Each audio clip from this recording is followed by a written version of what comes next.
Right-wing media outlets often like to complain that they are not given the respect that organizations like the New York Times or the Washington Post has fought to gain over the course of literally centuries. And I have a theory as to why it is that some of them don't get that sort of respect.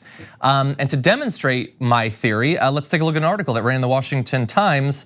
Self-declared socialist AOC splurges on high-dollar hairdo.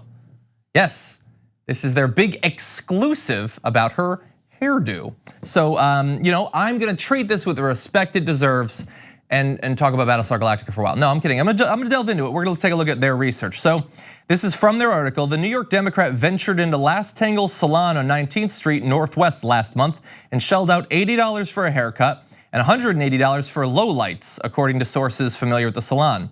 A 20% tip would have added $52 to the bill. So, they believe that she spent $300 on a haircut.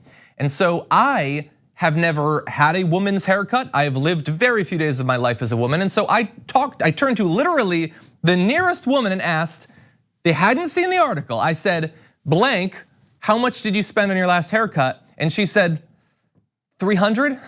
Like, women's hair is very expensive to cut apparently. I can get my head buzzed for like 20 bucks plus tip. That's not the way it goes for women, especially if they need coloring and things like that. And if you're not living out in the middle of like the Appalachian Trail in a city, it is expensive. And so feel free to comment down below if you're a woman living in a city like DC or New York or LA or any of these.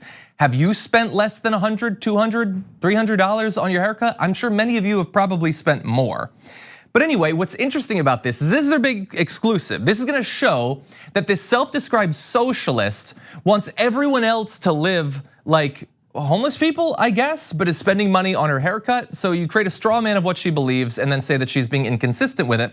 So they have this story and they try to get some dirt. And so it goes on. A staff member at Last Tangle Salon talked about the lawmaker as if she were a TV superstar, saying AOC was extremely nice and even took several selfies with patrons. So like you didn't even get the dirt that you wanted, and then they give her advice.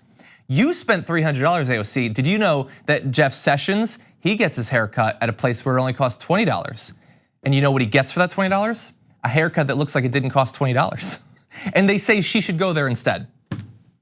So what you do as a society is you set up impossible financial expectations for women. You have to be ready to walk the Met Gala at any minute. But if you ever actually do what's required to look that way, we are going to demonize you. If you are appearing on TV, for instance, if you're doing big events, if the cameras are on you, how dare you actually spend the money to look the way we demand you look? And she responded to this saying, won't you look at that? Mike Pence used taxpayer funds, not personal ones, to spend several thousand haircuts worth of public money on a visit to Trump golf courses. I wonder if Republicans care about corruption as much as they care about a woman's cut and color. They don't. Again, she spent her money. Pence spent your money and my money and Edwin's money and everybody in the control room, your money to Trump to go visit there because he was in Ireland and he had a convenient meeting. It was only 180 miles away if he stayed there, so why not? Turns out her estimate was actually a bit low.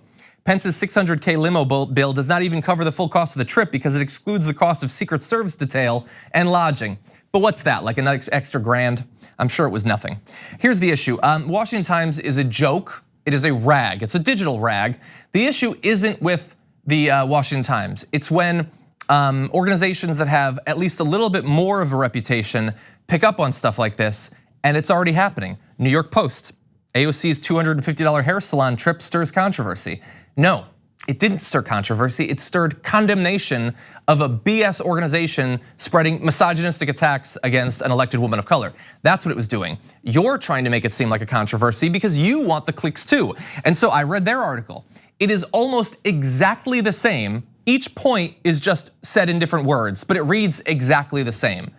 It barely points out that it's ridiculous. It doesn't include her response.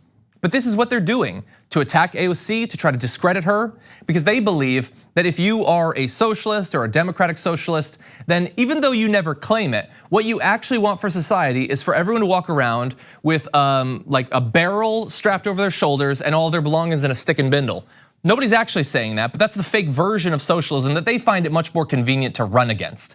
And so that's how they try to discredit AOC in the pursuit of media dollars. And now you have organizations like the New York Post taking it up as well. For more political news breakdowns, interviews, stories of activism, and me trying my hardest to care about the occasional big celebrity news story, subscribe to our YouTube channel at youtube.com/thedamagereport. And you can ring the bell wherever it is so you don't miss anything.